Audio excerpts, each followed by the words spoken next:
हाथ जोड़ के ये चैनल पे कहती हूँ कि मैंने जो भी मैं अल्लाह गवाह है कि मैंने जो भी मेरे साथ हुआ है मैं इसमें रज़ामंद नहीं थी। और ये जो कुछ भी हुआ है मजबूरी के तहत हुआ है, और जो कुछ भी किया है ये सिर्फ़ और सिर्फ उनकी एक चाल थी और मुझे इस काम में मुलव्वस करना चाहती थी। और मैं शरीफ और ख़ानदानी हूँ, मैं इस तरह के काम नहीं करना चाहती थी। अस्सलाम वालेकुम, मेरा नाम निदा है। आज मैं अपनी ज़िंदगी के ऐसे हालात आपको सुनाना चाहती हूँ जिसकी वजह से मेरी पूरी की पूरी ज़िंदगी तबाह व बर्बाद हो गई। हुआ कुछ यूँ कि आज से एक एक साल पहले की बात है। एक साल पहले की बात है कि हम इज़्ज़तदार फैमिली से ताल्लुक़ रखते थे, गरीब इज़्ज़तदार फैमिली से।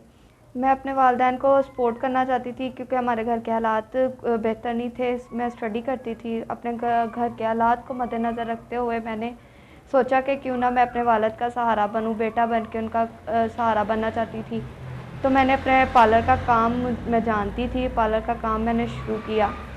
पार्लर का काम मैंने जैसे ही शुरू किया, वालिदैन के काफ़ी इख्तलाफ़ात थे। वालिदैन नहीं चाहते थे कि मैं घर काम करूं किसी पार्लर में या कहीं बाहर जाके काम करने के लिए राज़ीमंद नहीं थे। जैसे मैंने फिर उनको हफ़्ता 2 करके उनको मनाया। खैर मैंने कशफ से मैंने लोन लेकर अपने पार्लर का काम शुरू किया। पार्लर का काम जैसे शुरू किया, आहिस्ता आहिस्ता मेरा काम चलना शुरू हो गया। मेरे वालिदैन जो कल तक मेरे ख़िलाफ़ थे काम करने के, वो भी मुझसे खुश हो गए और उन्होंने मतलब खुश हो के मुझे उन्होंने कहा कि ठीक है, उन्होंने मुझे शाबाश, ठीक है हमारी बेटी हो के हमारा सहारा बन गई है।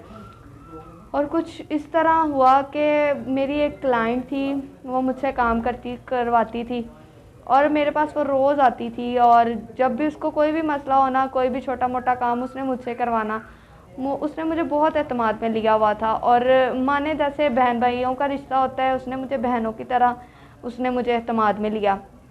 जितनी बार भी उसने मेरे घर पे आना और उसने मुझे यही कहना कि मेरे साथ मेरे घर चलें, आप किसी टाइम हमें भी मैं आपकी दावत करूँगी, आप हमारे घर आएँ। और मुझे इस तरह के मतलब एतमाद में आहिस्ता आहिस्ता लेती रही।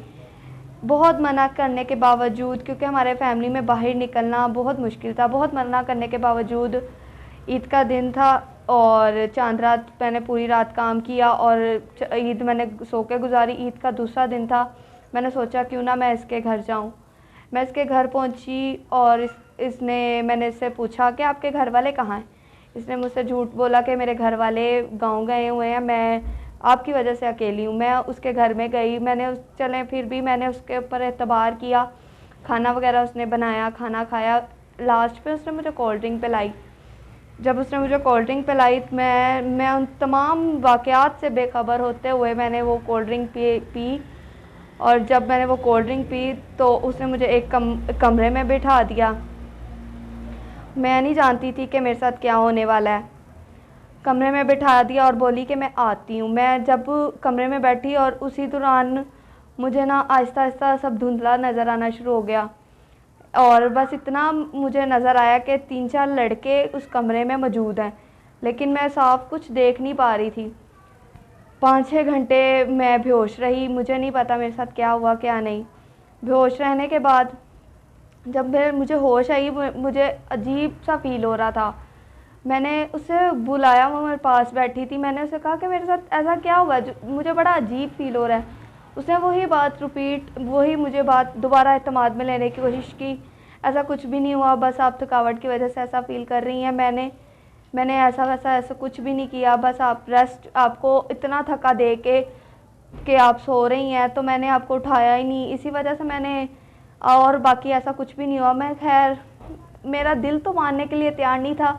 एतमाद करके घर पहुंची और जैसे घर पहुंची सब कुछ नॉर्मली था। अगले दिन सुबह हुई, मैंने दोपहर में पार्लर पे फिर उसी रूटीन पे आई और उसने मुझे फिर कॉल की कि आप मेरे घर आएँ। मैंने कहा कि मैं अभी कल तो आई हूँ तुम्हारे घर से, तो मैं अब आने की क्या वजह बनी। तो उसने कहा कि आपको मेरे घर आना होगा। मैंने काफ़ी उससे बहसबाजी शुरू कर दी कि क्यों मैं आऊँ। इतनी देर में उसने वीडियो भेजी, कहती ये वीडियो देख लो और जो सोच समझ लो और मेरे घर आओ। मैं वीडियो अपने आप को इन हालात में देख के मैं तो एकदम परेशान हो गई, इवन कि मेरे हाथ से मेरा मोबाइल तक गिर गया। और एक गरीब लड़की और एक इज़्ज़तदार लड़की का आपको पता है, जब इस तरह की वीडियोस भेजी जाएँ तो क्या उस पर गुज़रती है। मुझे तो अपने वालिदैन का डर लगना शुरू हो गया कि ये वीडियोस अगर मेरे वालिदैन के पास चलेगी तो फिर क्या बनेगा।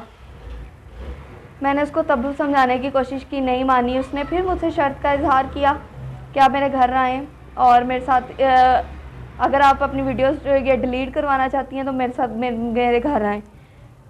फिर मुझे अपने घर से एक दफ़ा फिर उनके घर जाना पड़ा और फिर मैंने कहा कि प्लीज़ मेरी वीडियोस डिलीट कर दो। काफ़ी रिक्वेस्ट की, उसने कहा फिर मेरा यही काम करो, फिर तुम्हारी वीडियो डिलीट करूँ। खैर मैं अपनी इज़्ज़त बचाने के लिए कि मेरी वीडियोस वायरल ना हो जाए, मेरे माँ बाप तक ना, माँ बाप की इज़्ज़त बचाने के लिए मैंने फिर से वही काम उन्होंने मेरे साथ किया और उन्होंने मेरे साथ फिर यही दोबारा काम किया। और मैंने कहा कि ठीक है, मैंने जो भी हुआ इसे यहीं ख़त्म करो और मेरी वीडियोस डिलीट कर दो। उसने मेरी वीडियोस बिल्कुल कहा कि मैं नहीं डिलीट करूँगी और मेरे घर पहुँचने से पहले मेरे वालिद को मेरी वीडियो सेंड कर दी। काफ़ी तनाज़ुनात के बाद मैं उनके घर पहुँची। मेरे वालिद ने मेरे घर पहुँचने से पहले मैं जैसे एंटर हुई, मेरे वालिद ने मुझे मारना पीटना शुरू कर दिया। बहुत पापा को समझाया कि मैं इस तरह की नहीं हूँ या मेरी ये वीडियोस मैंने होश में नहीं है। मेरे पापा को ज़ाहिर है इज़्ज़त हर एक को प्यारी होती है। मेरे माँ बाप ने भी मेरा एतबार नहीं किया। शाम पड़ रही थी, मेरे वालिद ने मुझे बाहर निकाल दिया। कहते तुम्हारी वजह से हमारे ऊपर क्या असर पड़ेगा, हम लोग गरीब हैं और इज़्ज़त है हमारे पास, सिर्फ गरीबों के पास इज़्ज़त ही होती है, तो हमारे ऊपर क्या असर होगा। हम लोग को तो लोग यहाँ पे मोहल्ले में भी नहीं रहने देंगे। मुझे निकाल दिया बाहर। शाम सारी फुटपाथ पे रही। लोगों के फिर से वही रिएक्शन शूटिंग करना शुरू कर दी लोगों ने। वहाँ से उठी, हॉस्पिटल में एक रात गुजारी। हॉस्पिटल में रात गुजारने के बाद मैंने अपनी दोस्त से कहा कि प्लीज़ मुझे अपने घर रहने दो। मैं इस बात से बेखबर थी कि मेरे दोस्त के पास भी मेरी वीडियो मौजूद है। मेरी दोस्त ने फिर मुझसे वही बात की कि मैं तुम्हारी वीडियो को मद्देनज़र रखते हुए मैं तुम्हें अपने घर नहीं रहने दे सकती, क्योंकि हमारे ख़ानदान में क्या असर पड़ेगा, मेरे बच्चों पे, मेरे शोहर भी हैं, क्या असर पड़ेगा। उसने भी इनकार कर दिया। बहुत मनाने के बाद मानी। अब मैं उसी के घर पे मौजूद हूँ। अब मैं बस मीडिया पे आने की यही वजह बनी कि अगर मेरे हालातों को, इन तमाम वाक़यात को मद्देनज़र रखते हुए भी अगर कोई मेरी हेल्प कर सकता है, अगर कोई अल्लाह को हाज़िर नाज़िर रख कर मेरे साथ खड़ा होना चाहता है, तो प्लीज़ मेरा काम शुरू करवा दिया जाए पार्लर का।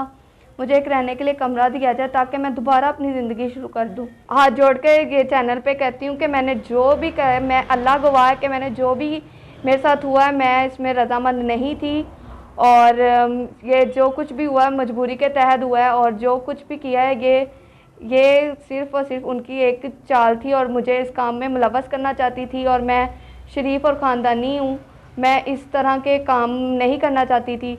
इस वजह से मैं अब इस वक्त अपने घर से भी बेघर हूँ।